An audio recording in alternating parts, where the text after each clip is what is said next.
Bom, é, hoje o assunto que trago aqui é uma revelação, posso dizer assim, de um trabalho feito no Gráficos dos Mortos,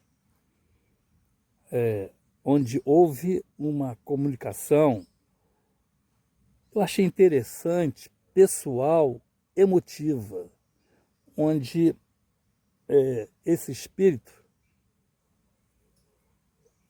ele se decepcionou pela própria educação que ele deu para os seus filhos em vida. Esse gráfico que eu uso, tem gente que quer saber como está o ente querido em outro plano. Já faleceu e quer saber se está bem, se está mal, está precisando de alguma coisa, como uma oração. Às vezes ele quer mandar algum recado que está bem, ou precisando de uma oração. Enfim, às vezes, né, ele não está se sentindo bem pelas brigas por um inventário. Enfim, várias coisas, vários recados ele pode dar, né? Se ele desencarnou preocupado com a família, ou se até então ele está em sintonia com a família e não está gostando do que está vendo, do que está acontecendo. Embora, às vezes, muitas coisas façam parte naturalmente do dia a dia desta vida, por exemplo, em relação ao inventário.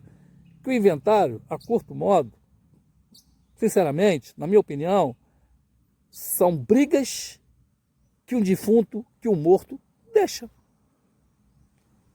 Sem querer, ele deixa confusão e discórdia para quem fica, para os herdeiros. Talvez,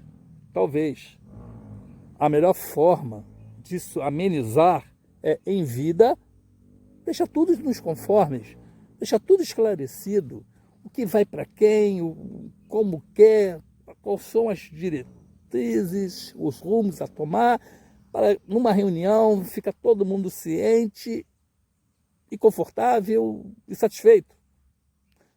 Evidentemente, quando a pessoa pensa esse tipo de situação. É claro que ninguém jovem, né, uma idade avançada, estando com a saúde boa, quer pensar nisso. As pessoas acham um agouro. Outros, quando vão falar a respeito disso, cortam o assunto porque acham que está agorando. E isso vai remediando, né? E a pessoa não fala. Às vezes ela é obrigada a fazer um testemunho, um testamento que é a última vontade dele. Mas para ele chegar a fazer um testamento, é que alguma coisa ele sabe que na família não vai bem, que os herdeiros são pega para capar. Por isso que ele deixa um testamento. Ele deixa a sua última vontade. Olha a diferença de uma conversa franca, né? Chegar numa reunião familiar e dizer, olha, a casa vai ser dividida em 4, se for 4 herdeiros, né? Ou esta casa vai ficar para fulana, a outra casa vai ficar para ciclana, o carro vai ficar para cilano, né? Né? Cada coisa dando nomes aos burros. Ali mesmo se conversa e se resolve. Tem artista que confessou isso e que, sabendo que ele tem um patrimônio muito grande, o que ele fez em vida? Não está moribundo. Continua trabalhando, saudável, uma idade avançada, até bem avançada, mas com energia, né? Mas talvez pensando em não se incomodar, em ficar incomodado num além, ou saber como são essas coisas, pode complicar, porque às vezes não tem só somente a questão financeira da coisa, né? Que o inventário é caro, é demorado. Embora agora o governo liberou para ser feito o inventário no cartório, que se resolve em 30 dias. Agora não leva mais anos, 5, 10, 20 anos. Isso se todos estiverem de acordo, que basta um. Der o contrário, já era. Né? Mas esse, em questão, já deixou, ele ficou apenas com o salário que ele trabalha. E acho arriscado, né? Porque tem filhos aí que botam os pais para o asilo, botam os pais para correr. Tem filho que já está matando os pais em vida. Naquele tipo de papo assim, né? Poxa, o senhor ou a senhora já está com uma certa idade. Por que não facilita a vida da gente? Pô, já vai para o cartório, passa o que vai ficar logo para a gente, porque vai economizar uma grana, vai economizar um tempo enorme. Fica dando pressão no pai ou na mãe para esse tipo de coisa. Ou seja, na verdade, não estão com a preocupação do bem-estar de ninguém ou situação resolvida. Estão interessados simplesmente no patrimônio.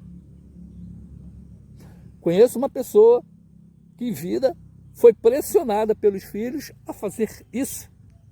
E ela sempre chegava chorando perto da irmã, eu escutava, que não queria vender a casa, mas chorava que não queria vender a casa e que estava sendo pressionada em vender a casa. A irmã, coitada, só consolava e não sabia o que dizer. É simples dizer, olha, eu estou vivo ainda, não vou vender nada agora, entendeu? Vocês vão ter que esperar o dia da minha partida. Certo, vão esperar, né? Tem uns que abreviam esse tempo de vida. Existem várias situações, né? Enfim, é cruel, né? É bem cruel. Mas a questão dessa pesquisa no gráfico meu, entre mortos, conversando entre mortos, o gráfico me dá um apanhado positivo, como está bem, né? O espírito do outro lado, legal, beleza. Evidentemente tem outros que não estão bem. Especificamente vou falar desse caso aqui, né? Como iniciei, de um chefe de família que ele teve, claro, na época dele, uma educação de um caráter inabalável. Inclusive, ele em vida, ele caiu numa espécie de cilada dentro de uma empresa na qual ele era diretor, por ganância, né?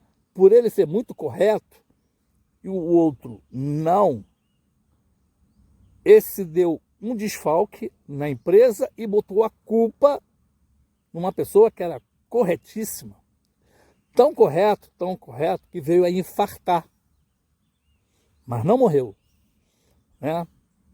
Infartou porque ele foi acusado de uma coisa que ele não fez, que nunca faria, e mexeu com o lado emocional dele. Então, quando ele teve alta do hospital, alguém sugeriu a ele, não, vá à presidência e diz tudo o que está acontecendo na empresa, denuncia sem dó e sem pena, para tirar essa má impressão de você e principalmente essa culpa que não está te fazendo mal.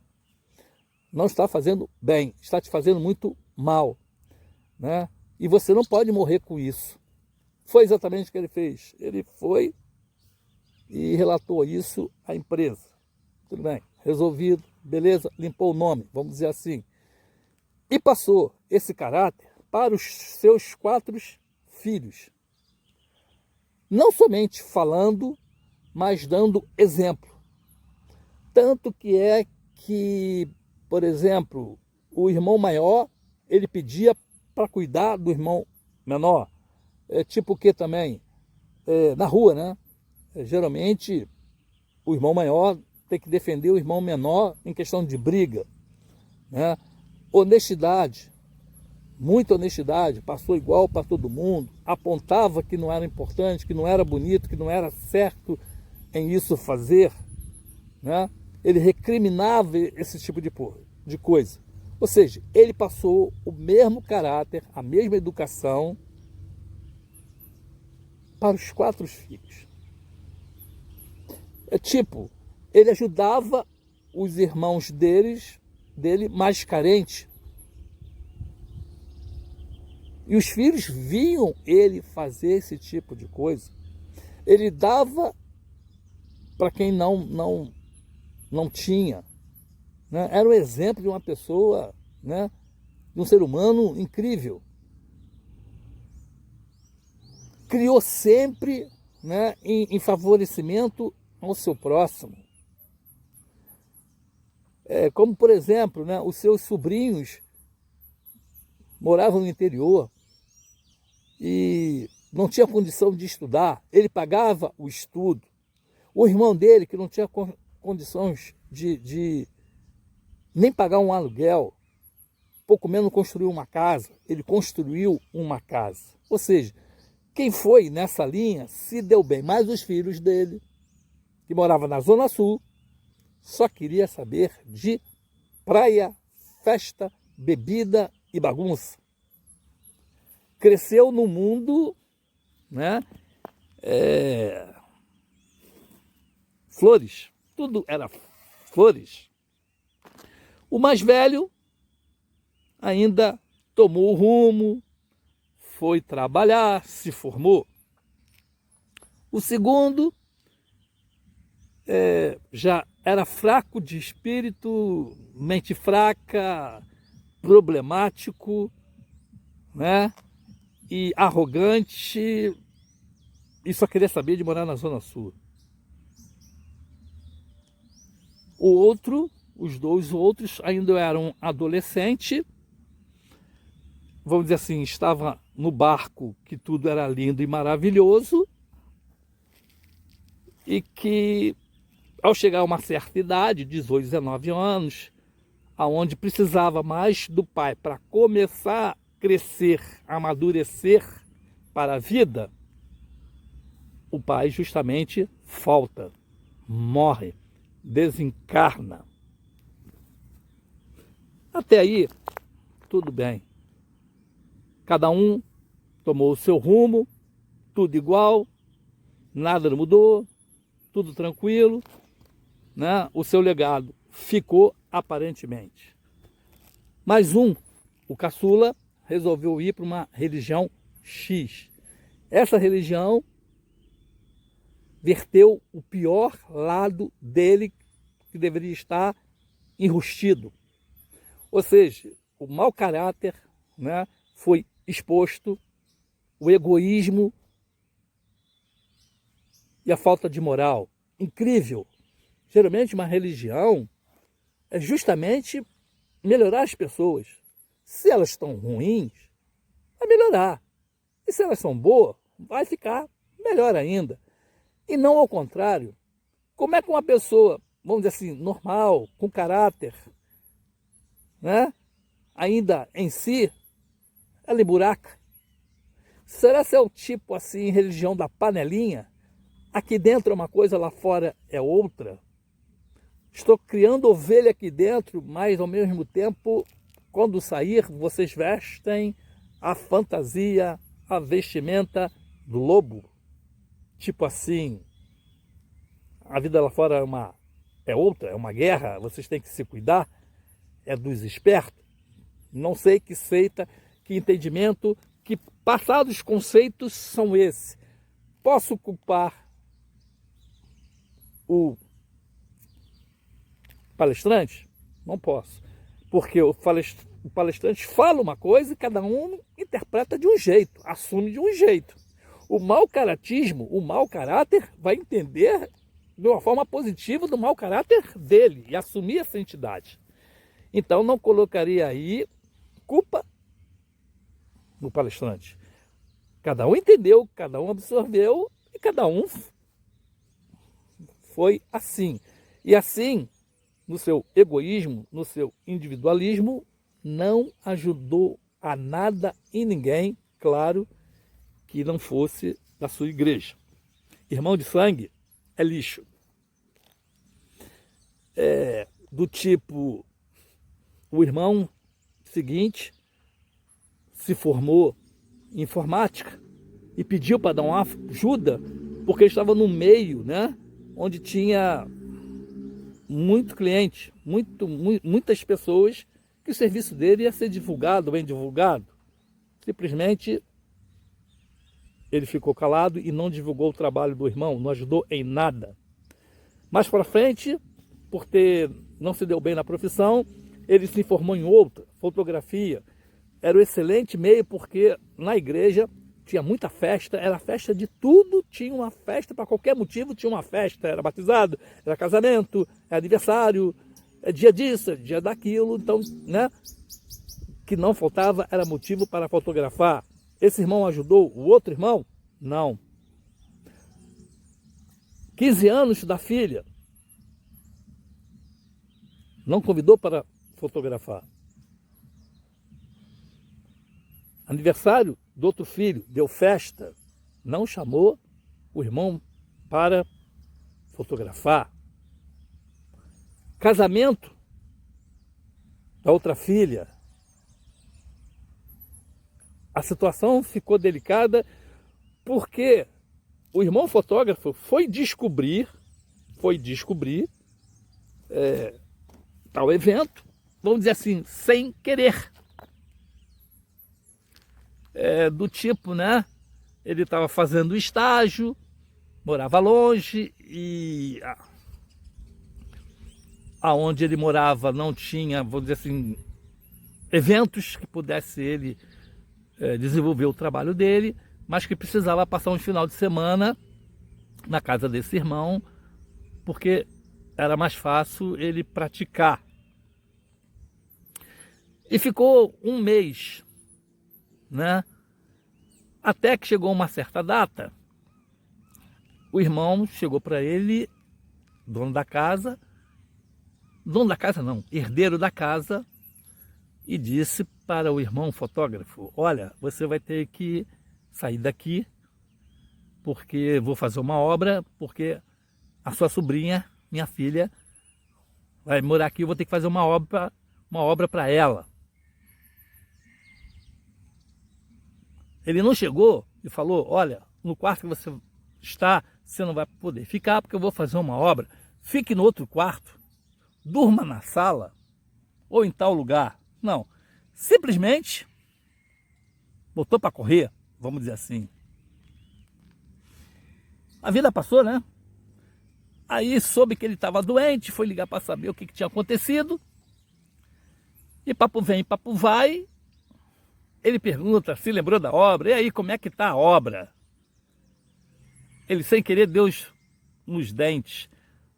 Que minha filha, estou em volta aqui dos preparativos para o casamento, que é esta semana. Surpreendido ficou, né? Ué, mas essa semana? Vai casar no sábado agora, né?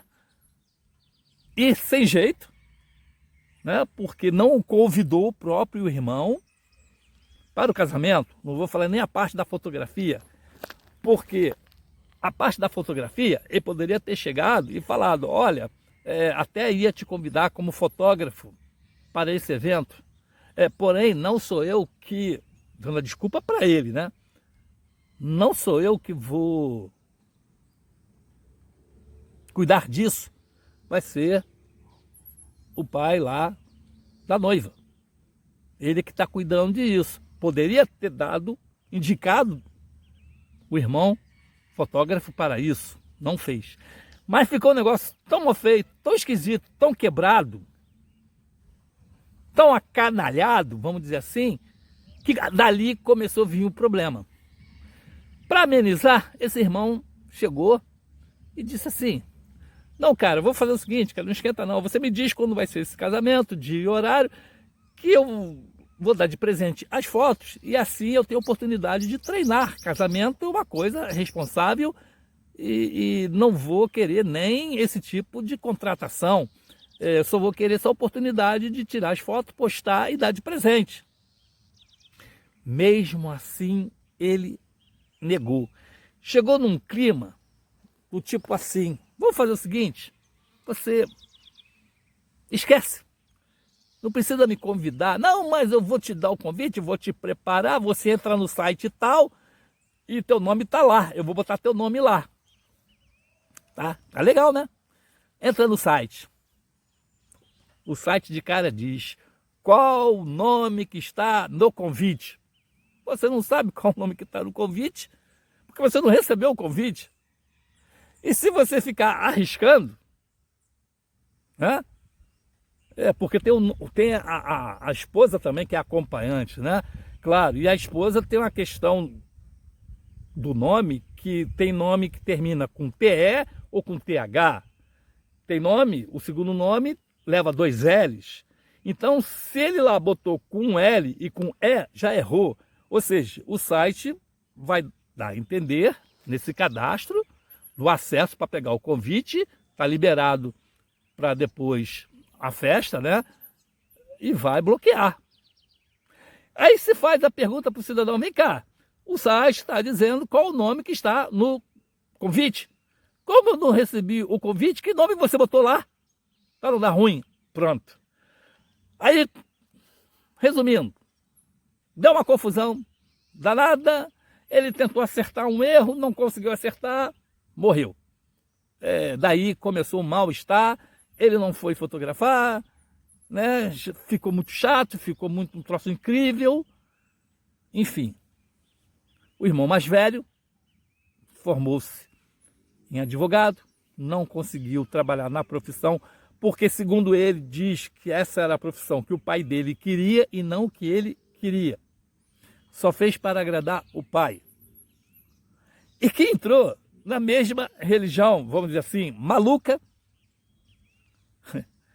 e que esse psicologicamente ou espiritualmente ficou fanático até o jeito que vírgula era nome de Deus, ponto final era nome de Jesus, e tudo abençoava, e que não tinha lógica, não tinha moral, e até houve uma polêmica aí sobre o brasileiro andar armado. Se ele é de uma religião, ele deveria ser contra. Não, mas ele foi a favor. Se conversar, vai chegar para ele e vai chegar à conclusão seguinte: você nunca poderia concordar com a arma, o armamento do brasileiro. Por vários motivos, só vou falar 3. O primeiro é que você está na sua religião, na sua própria religião, já é uma forma de negar isso. Você não vai matar, a religião prega não matarás, para que você vai querer uma arma? Você está caindo em contradição. A desculpa dele que era para defender a família dele de uma invasão residencial. Eu falei, está errado também, meu amigo. Por quê? O assalto é fator surpresa. Ladrão, bandido, nenhum avisa o que vai fazer. Já ouviu o assaltante avisar que vai assaltar? É fator surpresa. Então a arma dentro de casa só vai servir para o próprio ladrão levar, você ter um prejuízo financeiro, ou usar essa própria arma para te matar. Ele fala em matar, ele está com uma arma dentro de casa. Tem criança dentro de casa. Criança é um bicho curioso, futuca tudo. Achou a arma, o que vai acontecer? Vai matar alguém. Ou seja, é zero. Não, mas ele na religião é uma coisa e ele fora da religião, na casa dele, é outra. Igualzinho. Ou seja, é santo dentro da igreja e o capeta do lado de fora com os pensamentos não religiosos, vamos dizer assim. Enfim, é pior do que isso. Sendo advogado, mesmo que não tenha sido formado especializado, vamos dizer assim, na área de inventários, herança, essas coisas, como advogado, ele poderia ter orientado, né, que na época morreu o pai, depois morreu a mãe, e vai se abrir o inventário agora para ter uma situação definida de uma residência. Certo? Mesmo ele não ter sido formado, especializado em herança familiar, Ele, no mínimo, teve uma faculdade pincelada nesse assunto, claro. E mesmo que não fosse, pelo menos o cara com experiência de vida, ou fez uma faculdade de Direito, ele poderia chegar, olha só, eu não vou ser o cabeça por ser o irmão mais velho, por ser advogado, não vou encabeçar esse inventário. Vocês três, no caso, vocês dois, porque um irmão também já tinha falecido nesse meio tempo. Então vocês dois decidem quem vai ficar responsável por isso. Foi escolhido o caçula, que brigava com o outro irmão por causa de igreja, religião, e sei lá mais o que, né? Enfim, separa-se as coisas. Irmão de sangue é uma coisa, irmão de igreja é outra. Que deveria ser valorizado o irmão de sangue, mas não foi, então é um assunto aqui que vai dar polêmica. É bom pular.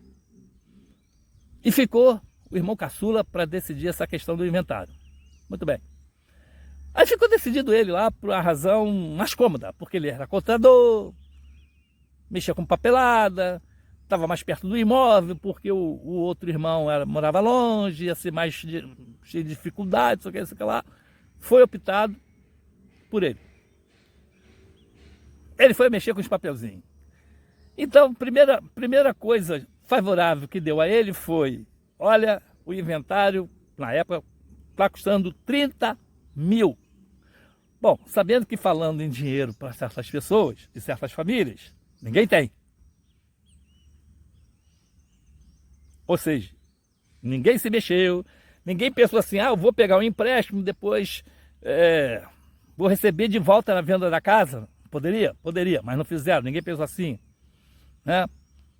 Eu vou tirar de algum lugar, de algum investimento meu, como empréstimo para a família, depois vocês me devolvem. Ninguém pensou assim. Todo mundo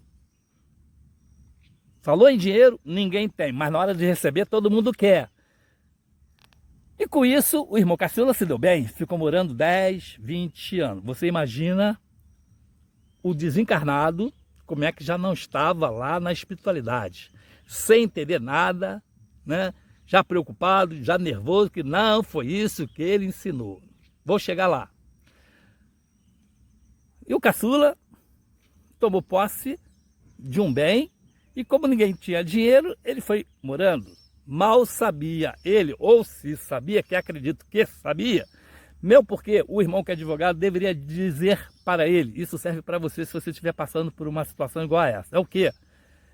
Quem ficar no imóvel nessa situação tem que, né, pelo aproveito que está tendo pelo imóvel, dar um aluguel simbólico para os demais restantes herdeiros. Se tivesse acontecido isso,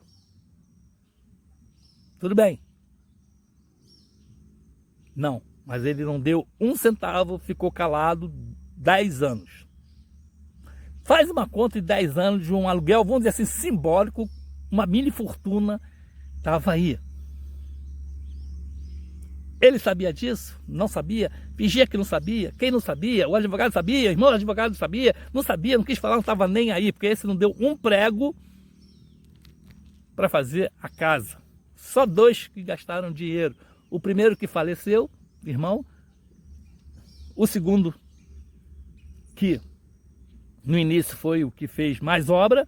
E é claro, o caçula que ficou morando lá, tinha de fazer obra, benefício para ele.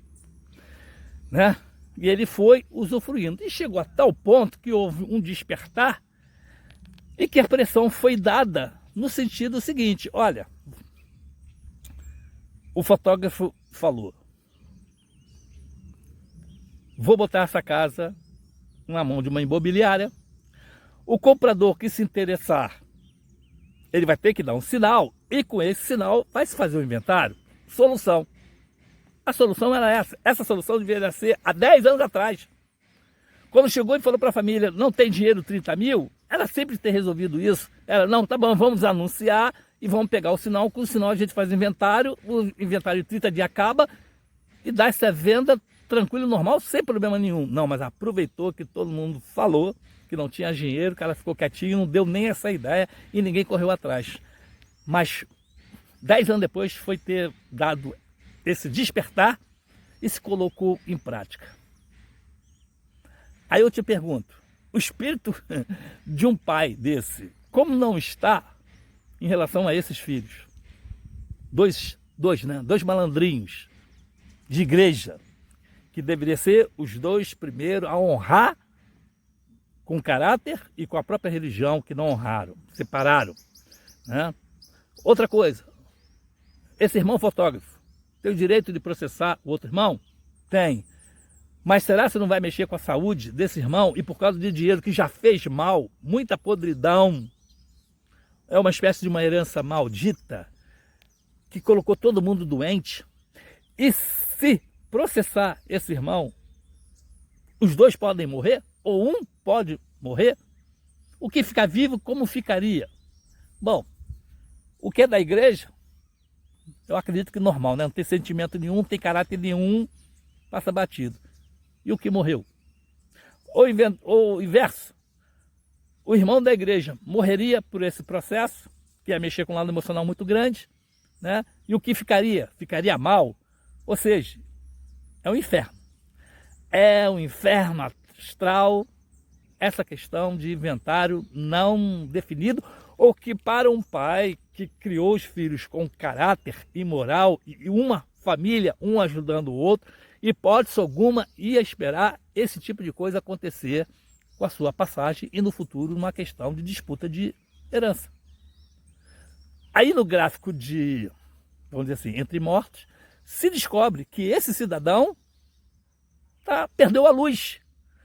Ele estava trabalhando na luz, ele estava na luz, ele estava ajudando aos parentes deles a fazer a passagem, socorrê-los. Estava trabalhando normal, mas quando veio essa questão que ele ficou sabendo da briga por inventário, por passar a perna no irmão, né? Um irmão canalha, um irmão sem moral, sem caráter, a vibração desse desencarnado, o pai desses filhos, baixou a vibração e ele foi parar na escuridão. Isso através do gráfico dos mortos, que foi mostrado isso. E, claro, apontou-se um trabalho a fazer para esse irmão desencarnado, que perdeu a luz, que precisa se harmonizar, se equilibrar a esta situação, trabalhar em cima para ele sair da escuridão, porque ele teve um choque anímico, e tendo esse choque abaixa a vibração e vai parar num local, né, X. Então, trabalhando sobre um outro gráfico para esse desencarnado poder sair dessa escuridão, se reequilibrar emocionalmente para poder voltar para a luz e continuar a sua evolução espiritual. Como vemos, né? É um romance. Cada um de nós tem uma história, um romance, não só nos encarnados, não só entre os vivos. Quando eu falo de romance, eu não estou falando de mulher e homem como amantes ou como amorosos, mas um romance é fatos que acontecem na nossa vida, que ficam registrados e que vai ser cobrado em outra vida. A sua consciência que vai te cobrar isso quando você fizer a sua passagem. Não tem nenhum julgador do outro lado da vida te apontando o dedo porque você fez e por que você não fez e por que você fez assim e não fez assado. Não tem esse juiz, vamos dizer assim, te cobrando isso. A sua consciência vai ser seu próprio juiz. Então já é sabido que a cada um dos dois irmãos, tanto o advogado como o contador, a consciência dele vai ser cobrada.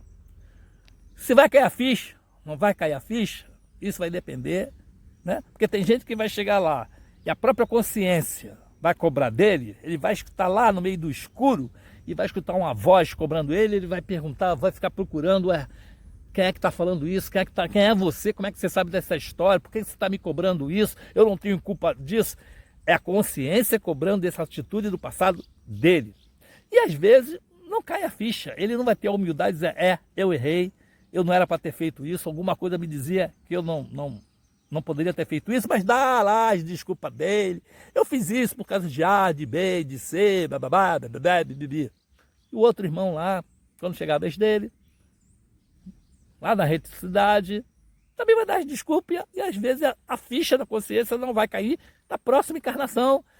Isso vai se arrastando, se arrastando, se arrastando de encarnação em encarnação, onde que a pessoa reencarna com os mesmos trejeitos, maneiras, modos, caráter da última encarnação.